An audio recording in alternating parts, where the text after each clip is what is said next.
소매 판매액 지수 같은 경우에는 9개월 연속 지금 감소세이고요. 맞아요. 서비스업 생산 지수도 증가세가 엄청 둔화 중입니다. 다 부진해요. 자영업자 폐업률도 지금 최고치 찍고 있고요. 이렇게 곡소리가 나는 와중에 수출 호조라 대체 누가 돈 벌고 있는 건지 궁금해요. 네, 여러분 안녕하세요. 1월 6일 어피티 오네요. 월요일에는 한 주의 경제 핫이슈를 짚어드리는 뉴스토스트 시간이 준비돼 있죠. 저는 진행자 어피티의 박진영입니다. 반갑습니다. 오늘도 어피티 김정인 이사님 모시고 말씀 나눠보겠습니다. 반갑습니다. 네, 반갑습니다. 네, 오늘 굉장히 라임 상큼한 그런 정인님이세요. 너무 무채색만 입어가지고 오늘 좀 일부러 색감이 있는 걸 입어봤어요. 아. 기분 전환 좀 하려고. 아, 기분 전환. 저는 근데 이제 아유, 싹 사라졌네요. 태도가. 기분 전환 제대로 하셨네요. 네, 그래서 지금 2025년 첫 번째 뉴스토스잖아요. 이맘때쯤 되면은 이제 서서히 작년 2024년에 대한 경제 성적표가 막 날라오기 시작합니다. 네네. 빠르게는 수출 성적표가 나올 것이고요. 네. 점점 이렇게 작년에 GDP라든지 뭐 등등등해서 기업 실적이라든지 나올 텐데, 자, 일단 작년 아시다시피 역대급으로 힘들었기 때문에 저는 참혹한 성적표가 올 줄 알았거든요. 한 C- 네. 정도 올 줄 알았는데 웬걸 우리나라 수출이 역대 최대 기록을 갱신을 했답니다. 글로벌 수출 순위에서도 8위에서 6위로 올라섰다고 하고요. 이쯤 되니까 저도 통계가 좀 안 믿기고, 네. 보통 수출 성적표는 좀 약간 자화자찬이 많이 섞여 있거든요. 네. 그런 게 아닌가 싶었는데 역대 최대 수출이라는데 왜 이렇게 우리가 힘든 것인지 오늘 말씀 나눠보도록 하겠습니다. 잘 나가던 상권에서도 목이 좋은 곳에 공실이 뻥뻥 나 있고요. 자영업자분들 상황은 굉장히 안 좋아지는 중이죠. 이미 지표상으로도 국내 소비자 심리가 바닥을 기고 있는데 이렇게 곡소리가 나는 와중에 수출 호조라 대체 누가 돈 벌고 있는 건지 궁금해요. 뭐 수출이 잘 된다고 하면 수출을 주로 하시는 대기업에 다니시는 분들이 돈을 벌고 계시죠. 네. 네, 삼성전자 다니시거나 뭐 현대차, SK 하이닉스 이런 데에서 이제 성과급을 조금 받지 않으실까 싶고요. 근데 사실 이제 우리가 모두 이거를 나눠 가지면 참 좋겠으나 이제 취업을 하신 분들, 그러니까 근로자들 중에서 14%에서 16% 정도만 이제 수출에 직접적인 수익을 좀 누리신다고 보면 됩니다. 아, 실제로 수치가 나와 있네요. 예, 이게 공정거래위원회 대기업 집단에 직간접적으로 종사하는 사람 비중이 한 14%, 16%요 안에서 왔다 갔다 하고요. 그리고 또 전국 사업체 조사에서 나온 수출 위주로 돈 버는 산업에 종사하는 사람 비중이기도 합니다. 아, 애초에 통계가 있는 거네요. 네네. 우리나라는 큰 제조업이 아니고서야 수출이 잘 안 돼요. 그래서 대표적인 내수 산업들을 보면은 영세 도소매업이나 숙박 음식점업, 보건 및 사회복지 서비스업, 기타 서비스업, 건설업, 교육 서비스업 이런 게 있는데 딱 들으면 이런 느낌 드실 거예요. 아, 월급 많이 안 주는 데구나. 아, 이럴 수가. 어피티도 내수 업종이었구나. 그럼요. 하면서 이렇게 그래도 수출로 이제 간접적으로 돈 버는데 이제 도움을 얻는 분들이 한 15% 정도 된다라는 네. 것이고, 자, 이쯤 되면은 저 같은 일반 소비자분들 대다수는 수출이 잘 되든 말든 지금 뭐 2024년 역대급 수출이라고 하지만 그렇게 되든 말든 상관이 없는 내수형 인간이 아닌가 하는 생각도 들어요. 경제에서 수출과 내수 얘기 지금 계속 나오는데 이게 독립돼 있다. 진짜 좀 서로 상관이 없다라고 봐도 될까요? 뭐 100% 독립적이진 않죠. 왜냐하면 GDP로 연결이 되어 있으니까요. 그쵸. 근데 사실 뭐 GDP 너무 먼 얘기잖아요. 그래서 뭐 연결돼 있다는 게 이런 식입니다. 뭐 법인세를 내면요, 사회 인프라의 일부로 되돌아오기도 하고, 그러니까 연말마다 갈아엎는 그 아스팔트에 그 수출 기업의 그 법인세가 녹아 있습니다. 굉장히 좀 시니컬하시네요. 사실을 말씀드리는 거라서. 아, 네. 또 이제 환율이 낮아지면 수입 물가가 저렴해지는데 이 환율이 낮아지는 게 수출이 많이 되면은 환율이 좀 낮아지는 경향이 그쵸. 있거든요. 달러가 들어오니까. 그쵸. 그래서 이제 수입 과자점에서 조금 더 저렴하게 수입 과자를 살 수 있다. 뭐 너무 이렇게 소소하잖아요. 생각하시면 되고, 그리고 또 수출 기업 종사자들을 상대로 지역에서 서비스를 제공하는 곳이 꼭 있을 거 아니에요. 본사 근처에 카페라든지 아니면 밥집이라든지. 네. 근데 뭐 여기까지 들으셨으면 아시겠지만 전반적으로 봤을 때 내가 그 회사를 다니지 않으면 개개인의 삶에 직접적인 연관은 뭐 없죠. 독립적으로 봐야 된다고 볼 수 있죠. 네. 수출이 엄청 잘 된다고 해서 지금 우리가 내수 시장에서 소비하고 또는 영업하시는 분들에게 막 직접적으로 와 할 만한 혜택이나 그런 좋아지는 거는 보기 예, 어렵다. 맞아요. 그래서 직접적인 연관이 없다는 거를 이 연소득 차이로도 증명을 할 수가 있어요. 그래서 수출 중심 제조업의 평균 임금은 한 380만 원 정도 되고요. 대기업의 평균 임금은 한 580만 원 정도 됩니다. 근데 우리나라 대기업은 다 수출 기업이라서요. 근데 이제 그 내수 업종으로 돌아와서 숙박 및 음식점업 평균 임금은 170만 원 정도 되고요. 중소기업 평균 임금은 290만 원 정도 됩니다. 이거 다 세전입니다. 세전. 그래서 세전. 그러니까 수출로 창출된 부가가치를 우리가 이제 나눠 갖고 있지는 않습니다. 나눠 갖지는 않고 있다. 사실상 우리가 체감 못하는 게 어쩌면 당연한 것이다. 네. 라고 말씀 주신 것 같고요. 자, 그렇다면 내수를 좀 더 들여다보겠습니다. 저는 내수란 단어를 이렇게 많이 듣는 게 처음인 것 같아요.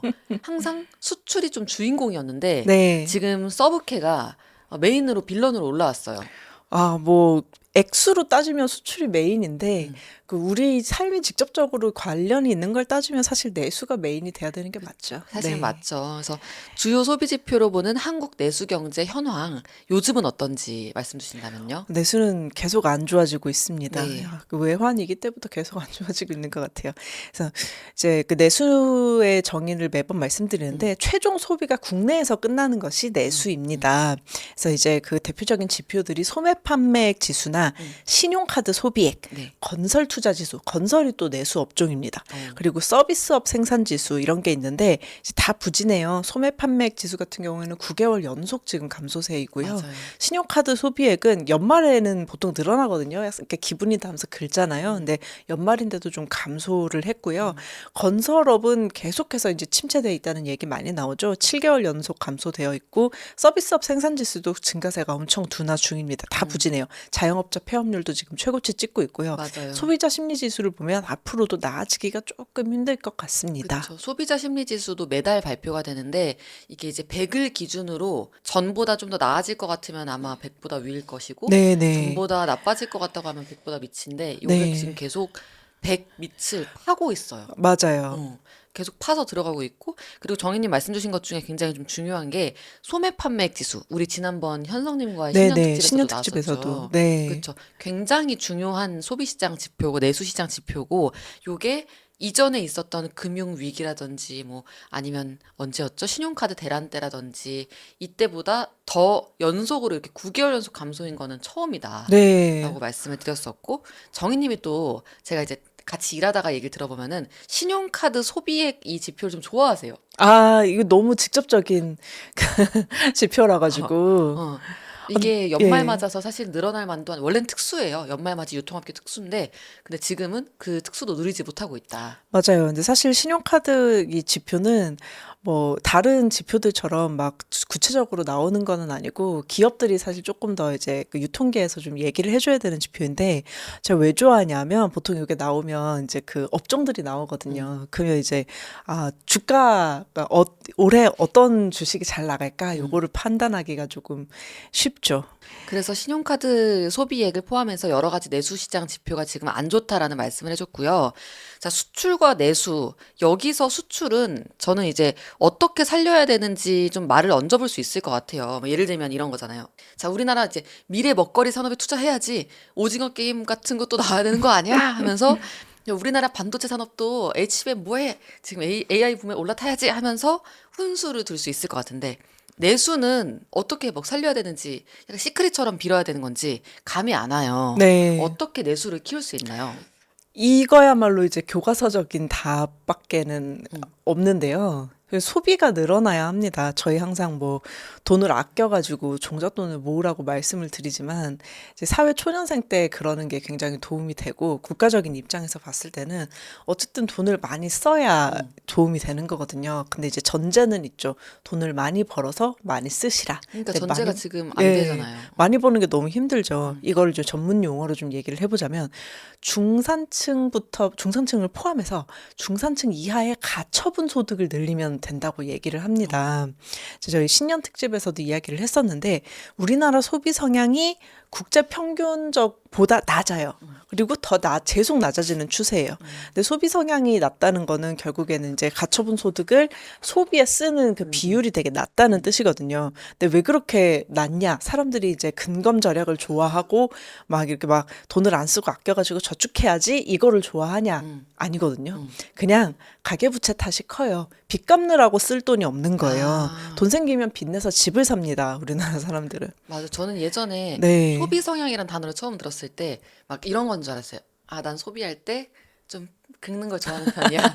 소득에서 소비가 차지하는 비중 이런 걸까요? 그쵸, 맞아요, 맞아요. 그래서 이제 계속 이제 그 지난 정부의 소득주도 성장 얘기를 하게 되는데 제가 이거 계속 말씀드리는데 뭐 이거를 평가하겠다 이런 얘기가 아니라 항상 모든 정부는 그때 가장 중요한 그 경제적 문제에 대해서 이거를 대응하려고 뭐를 좀 꺼내 와요. 그게 이제 소득주도 성장이었고 이거를 이제 중산층 이하의 가처분 소득을 가처분 소득을 늘리고 소비 성향을 좀 끌어올리지 않으면 저성장으로 가는데 이제 답이 없다 해가지고 이 얘기를 했었던 이제 거거든요. 이해되네요.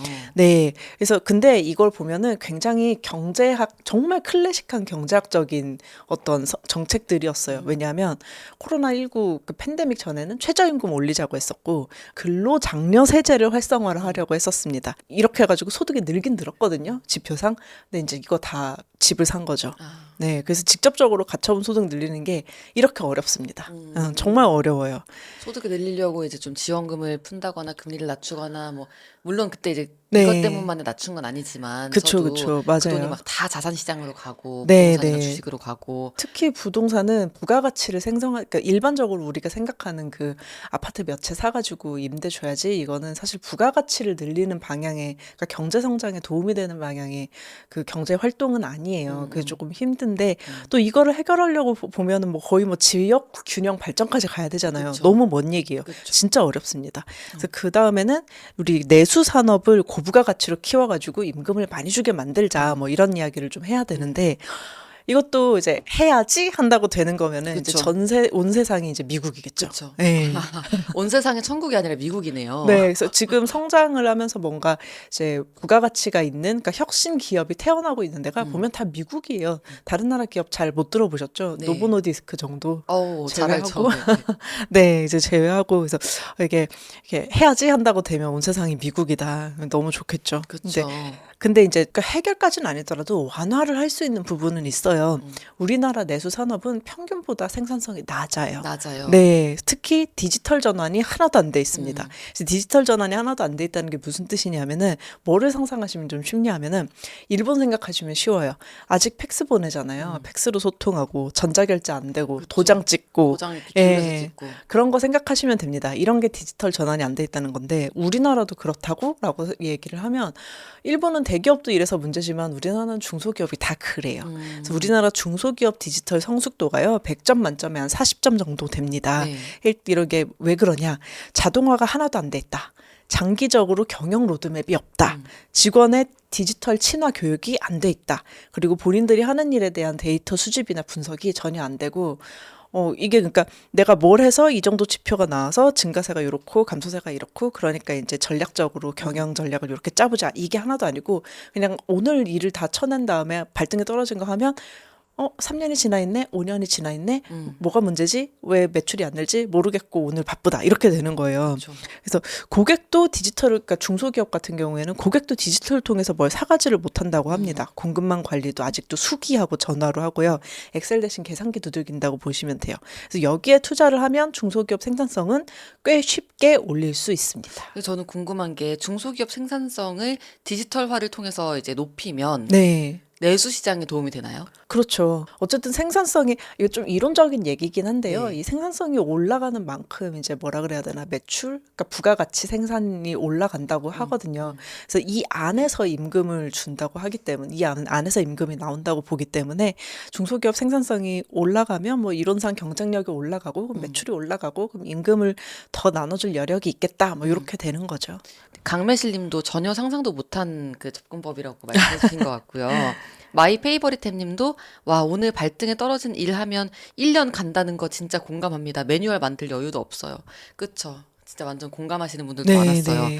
자, 그리고 수출, 내수 지금 얘기하고 있잖아요. 수출 이렇게 잘 나가는데 내수는 왜 이렇게 엉망이야라고는 얘기를 하고 있는데 수출 잭팟 사례는 떠올려 보자고 하면은 떠올려져요. 네, 생각이 네. 나요.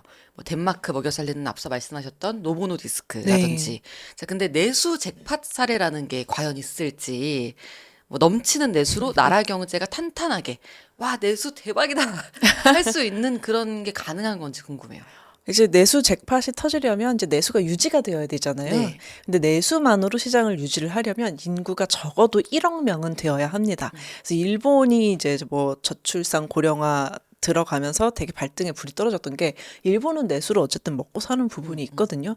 근데 인구가 1억 이대로 가면 우리 인구 1억 무너질 것 같아. 1억 무너지면 경제 구조 자체가 무너져 이러면서 이제 아베노믹스가 좀 이거 장기적으로 유지 못할 것 같으니까 수출을 좀 진흥을 해보자 하면서 이제 경제 정책을 만들었던 거거든요. 그래서 당시에 그 카피라이트를 보면은 일본이 뭐 1억 총활약 사회 이러면서 2017년도에 엄청나게 난리를 쳤어요. 그리고 또 이제 지역 경제가 내수에는 꼭 필요합니다. 지역 네. 경제 활성화가. 그래서 미국이라든지 일본이나 독일처럼 내수가 조금 돌아간다라고 하는 나라들을 보면은 지방자치가 굉장히 활성화돼 있습니다. 지역 특색이 분명하고요. 그래서 그나마 우리나라에서 내수와 수출 경계 허문다고 하는 산업은 우리는 뭐 인구도 1억이 안 되고 지방도 사실 이게 지역 균형 발전 안 돼 있는 게 굉장히 큰 문제라서 맞아요. 내수를 어떻게 좀 머리채를 잡고 이렇게 끌어올려 보려고 해도 그 머리채가 없어요, 사실은. 아이고 이런.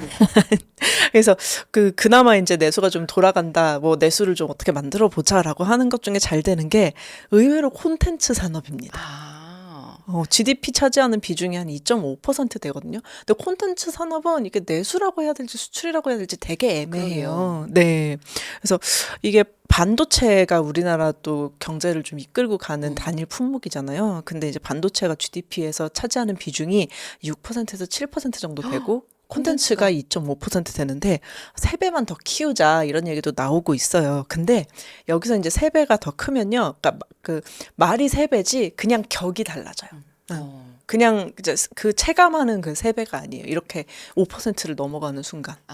네. 진짜 글로벌 탑 콘텐츠 하면 대한민국 네. 하게 근데 된다는 거죠. 그렇죠. 근데 문제는 결국에 이제 그 K 콘텐츠 이게 업혀가는 플랫폼이 우리나라 것이어야 수익이 온전히 돌아오는데 지금은 그건 좀 아니죠. 글로벌 OTT가 확실히 좀 시장을 많이 먹고 있죠. 그래서 이제 한 1년 전인가 대표님과 이야기 나눴던 것 같은데 플랫폼을 소유하는 자가 모든 것을 소유할 것이다 이런 맞아요. 얘기 했었죠.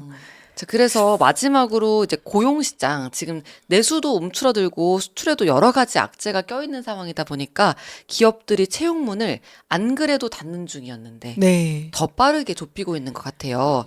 최근에 이런 조사 결과도 있었습니다. 한국경영자총회, 경총의 조사에 따르면 내년에는 채용을 축소하겠다고 응답한 비율이 36.9%에 달했다고 하죠. 이제 다른 응답들도 있었는데 이 응답이 가장 많았었어요. 한창 직장 생활 하시는 우리 시청자분들 또는 이제 막 시작하려고 하시는 2030 분들에게는 불안한 이슈인데요. 시청자분들이 이 지점에서 네. 내수는 이렇게 쪼그라드는데 고용시장 어떻게 걱정하실 분들에게 좀 말씀해 주신다면요? 네. 이제 아직 혹시 듣고 계시는 분들 중에 뭐 취준생이 계시다면 혹시 아니면 이제 주변에 취준생이 있다면 이거는 꼭 전해주세요. 여러분의 임금은 대체로 얼마나 큰 시장이나 산업이나 회사에 소속돼 있는지가 결정을 합니다. 그래서 이렇게 생각을 해보시면 될 것 같아요. 똑같은 디자이너라도 임금은 당연히 미국 디자이너가 더 많이 받습니다. 소득은. 그래서 시장의 크기가 나의 노력의 크기보다 훨씬 더 내 임금에 영향을 비교도 안 될 정도로 많이 미치기 때문에 나는 이거를 진짜 너무 잘하고 좋아해서 도저히 다른 게 안 된다. 이 정도가 아니면 웬만하면 큰 시장으로 향하시는 것이 좋겠습니다. 업종 자체가 돈이 많이 도는 데를 가야 된다. 네, 그렇습니다. 그래서 이직을 하실 때에도 좀 참고를 해보시는 것도 좋겠습니다. 그리고 또 영어 공부는 항상 이제 강조를 하는 부분이죠. 근데 실용적인 걸로. 이제 실용적인 영어 공부하시면 이제 우리가 해외 시장을 향할 수가 있기 때문에 이제 위에 제가 말씀드린 거하고 좀 연결이 되는 부분이죠. 그리고 정부는 생각보다 항상 뭘 많이 준비를 해놓고 있습니다. 사실 이제 그 12월에 국가적인 사태가 터지면서 제가 걱정했던 게 그러면 연말이잖아요. 그래서 연초가 되면서 이제 그 예정이 되어 있던 국가 사업들, 지원 사업들이 제대로 돌아갈지 굉장히 걱정을 했었는데 지금 공고가 나오는 거를 보면은 그냥 이제 작년에 준해서 계획했던 대로 돌아가고 있는 것 같습니다. 그래서 공무원분들은 바쁘게 일하고 계세요. 네, 네. 그래서 정부는 이제 뭘 많이 준비해 놓고 있기 때문에 야무지게 찾아 드시는 것 항상 권해 드리고요. 그리고 이제 교육은 이제 마인드 세팅이 중요한데 이제 교육은 평생 받는 겁니다. 그래서 나는 이제 자리 잡았으니까 끝 이런 거는 이제 없어진 것 같아요. 이제 뭐 사실 원래 없기는 했는데 그게 잘 안 돼가지고 부모님 세대하고 조부모님 세대가 문제를 좀 겪고 계시죠. 근데 이렇게 생각을 하고 오래 가려면 쉴 때 놀 때 확실히 쉬고 놀아야 되는 거. 저도 이제 굉장히 중요하게 생각하거든요. 그래서 길게 간다고 생각하고 재밌게 갑시다. 연초에 이런 얘기 막 많이 하고 있고요. 이제 그러면 저 같은 경우에는 깊이 생각할 수 있는 책이나 영화 같은 거를 일부러라도 좀 가까이 두고 찾아봐야 이제 마음의 힘이 좀 깊어지는 느낌이 들더라고요. 이제 취준생부터 시작해가지고 책 얘기까지 왔네요. 정희님 지금 너무 좋은 말씀 해주셨는데 이 모든 것의 전제가 고용시장 안 좋을 거니까 깔려있다고 봐도 될까요? 네, 네, 맞아요. 너무 슬픕니다. 그래서 이제 대안책을 말씀을 해주신 것 같아요. 근데 이렇게 오늘 내수시장 종합해 보면은 지금 체감적으로 내수 안 좋은 것 같은데 우리나라 경제 안 좋은 것 같은데 왜 이렇게 수출은 잘 된다고 막 하고 네. 그리고 왜 나라 경제가 잘 나가는 것처럼 얘기하는 거야? 아니잖아. 하셨던 분들 많으실 텐데 사실 따지고 보면 우리 이제 체감할 수 있는 내수 국내 시장에서 모든 소비가 끝나는 최종 소비가 끝나는 그 내수 시장은 굉장히 여러 가지 지표에서도 나쁘고 우리가 여러모로 준비할 필요성이 네. 있다라고 말씀을 해주셨고요. 또 지난번 저희 전문가 초대석에서 현성님과 정인님이 말씀해 주신 것도 갑자기 떠오르는데 수출 지금 잘 나오고 있잖아요. 근데 지금은 잘 나오고 있는 것이지 사실 우려되는 지점들이 많아요. 맞아요. 최근 들어서 한국은행 촌재가 또 신년사를 통해서 이런 얘기를 하기도 했었죠. 우리나라 경제 수출 지금 호조이긴 하지만 일단 트럼프 정부가 들어서면은 수출 앞서 제가 경제뉴스 브리핑에서 말씀드린 것처럼 수출 어려워질 수 있는 가능성이 있고 관세 장벽 높아지면서 두 번째는 수출 지금 잘 되고 있는 국내 품목들이 산업들이 너무 고인물이야. 맞아요. 어디죠? 막 반도체, 뭐 철강 자동차. 이런 것들, 자동차 네. 이런 것들이 지금 잘 나가고 있는 거 와 박수 칠 만한 소식인데 너무 오랫동안 이 업계들이 산업들이 주름 잡고 있었어서 그 다음 넥스트는 어딨어? 라고 했을 때 보이지 않는다는 거. 그렇죠. 아마 지금 근데 수출 액수 크게 잡히는 거는 환율이 올라가지고 약간 착시 탓도 있을 거예요. 착시탈 그게 더 약간 절망스러운데 잠깐. 그래서 수출이 지금 어떻게 보면은 왜 가장 무서운 게 이거잖아요. 잘 나오긴 했어요. 잘 나오긴 나오긴 했는데. 했어요. 성적도 잘 나왔어요. 근데 환율 서포터가 이제 그 숫자가 크게 나온 거에는 서포터가 조금 있었다. 환율 서포터가 조금 있었다 정도. 네. 그래서 여러분들 환율 그 수출 뉴스 볼 때는 뭔가 묘하게 빵빠레 터트리는 그 느낌들이 항상 있거든요. 저도 항상 보는데 또 수출 뉴스는 가장 빠르게 나와요. 수출 실적 뉴스들은 1일부터 10일까지, 뭐 1일부터 20일까지도 잘라가지고 나오고 월간 단위로도 나오고 그래서 이번에도 지금 24년도 수출 뉴스 가장 먼저 나온 거잖아요. 네. 바로 먼저 빵빠레를 쫙 했는데 그 빵빠레 이면에 있는 걸 잘 봐야 됩니다. 수출 우려라고 한번 검색해 보시면은 많이 나올 거예요. 수출도 잘 나오고 있지만 장기적으로는 괜찮은 거 맞나라는 물음표가 찍힌다는 거. 내수는 또 이미 좀 어렵다는 것이 현재 경제 상황이라고 보시면 되겠습니다. 그럼 오늘 말씀 나눠주신 정희님 감사합니다. 감사합니다. 네, 여러분 이렇게 내수가 안 좋다는데 저 사실 주말에 더현대 갔다 왔거든요. 그냥 구경 삼아 갔다 왔어요. 아무것도 사진 못했고요. 근데 이런 곳들 갔다 오면은 현타가 팍 오는 순간들이 있어요. 내수가 이렇게 안 좋다는데 백화점, 뭐 더현대, 팝업 스토어, 성수동 이런 데는 왜 이렇게 사람들이 막 바글바글 거릴까? 나만 힘든 걸까? 아니면 지금 경제 뉴스가 뭔가 왜곡되는 걸까? 하는 생각들이 많이 들죠. 자조 섞인 얘기도 나오고요. 하지만 여러분 이럴 때는 이렇게 생각하셔야 됩니다. 백화점, 팝업 스토어, 성수동에 사람들이 바글바글한 이유는요. 그곳이 사람들이 바글바글 해야 하는 곳, 그리고 돈 쓰러 가는 곳이기 때문입니다. 해서 내가 그곳에 가 있는 상태에서 왜 이렇게 세상이 다들 나 빼고 잘 사는 것 같지라고 생각하시면 뭐 물론 여러분들을 탓하고자 하는 건 아니에요. 그런 어떤 좀 뭔가 비교가 되는 것 같기도 하고 나만 잘못하고 있는 것 같기도 하고 그런 아쉬움과 속상함이 당연히 들 수도 있죠. 하지만 그 내 눈에 보이는 그 상황만으로 전체를 재단해서는 안 된다는 것을 오히려 말씀을 해드리고 싶었어요. 그래서 양극화, 막 소비 양극화. 물론 돈 버는 사람들은 너무너무 잘 벌고 그리고 못 버는 좀 어려운 사람들은 또 너무너무 어려워지고 하는 양극화 문제도 분명히 존재를 하고요. 또 요즘 이제 인스타그램이라든지 보여주기식 소비, 보여줄 수 있는 상황이 또 마련돼 있기 때문에 그런 거예요. 사진 예쁘게 찍으면 올리면 너무 좋잖아요. 그런 환경이 마련돼 있기 때문에 또 이제 과시소비라고 표현도 하지만서도 그런 사회적인 현상들도 요인들도 작용을 했겠지만 어쨌든 내가 지금 발디디고 있는 이곳, 내 눈에 보이는 현실 말고 좀 더 넓게 보고 현재를 파악하는 것도 중요하다. 자, 그렇게 되면은 여러 가지 장점들이 있죠. 미래를 대비할 수 있다. 건강해진다. 그 효능. 내가 발디디고 서 있는 이 경제 환경을 정확하게 인지하고 있는 것에 효능이 있습니다. 자, 그래서 통계와 지표를 봐야 한다는 것이겠죠. 그것이 어렵기 때문에 어피티가 잘 해설을 해드리려고 하는 것이고요. 자, 결론을 맺어드리면 네, 내수 경기 확실히 안 좋습니다. 객관적으로도 나쁘고요. 우울한 뉴스들 많이 쏟아지고 있는 것 사실입니다. 하지만 이 진단, 어디 아프다고 우리 병원 갔을 때 진단 받고 그냥 울면서 나오는 거 아니잖아요.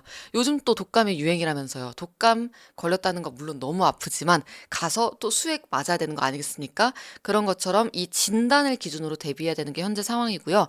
여러분들이 많이 불안하고 또 어려운 상황이시겠지만 어피티가 최대한 내 눈앞에 있는 현재뿐만이 아니라 전체적으로 시야를 확장해 드릴 수 있는 아실 수 있게끔 많은 정보들 쉽게 전달해 드리도록 하겠습니다. 네. 네, 이렇게 오늘 여러분들과 오랫동안 오랜만에 소통하는 시간을 마련했는데요. 저희 이번 주 수요일도 꼭 오셔야 되는 거 알고 계시죠? 이번 주 월수목, 목요일엔 또 기후위기, 기후위기 관련된 경제적 이야기들 할 테니까요. 이번 주 월수목도 여러분들 빼놓지 마시고 어피티 온에어와 아침을 함께 하셨으면 좋겠습니다. 수요일 추우니까 따뜻하게 입으시고요. 저희는 오늘 이만 인사드리고 매주 월수목 아침 7시 40분 어피티 온에어에서 라이브로 인사드리도록 하겠습니다. 네, 여러분 건강하세요. 감사합니다.